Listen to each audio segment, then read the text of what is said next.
पत्नी योगेश केदार यांनी केलेल्या टीकेसंदर्भात शरद पवारांच्या सुपारीवर संजय राऊतांनी उद्धव ठाकरे यांचा काटा काढला असं शिवसेना प्रवक्ते योगेश केदार यांनी म्हटलंय।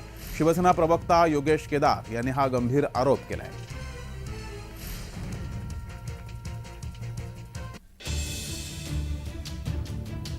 योगेश केदार यांनी गंभीर आरोप केलाय। संजय राऊत यांनी उद्धव ठाकरे यांचा काटा काढला आणि तोही शरद पवार यांच्या सांगण्यावरून असा गंभीर आरोप योगेश केदार यांनी केला।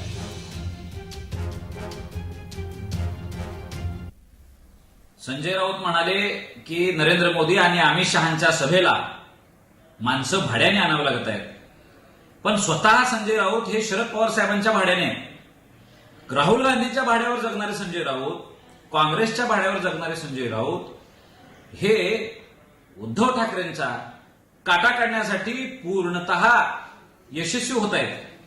शरद पवार साहेबांची सुपारी घेऊन यांनी उद्धव ठाकरेंचा पूर्ण काटा काढलेला आहे।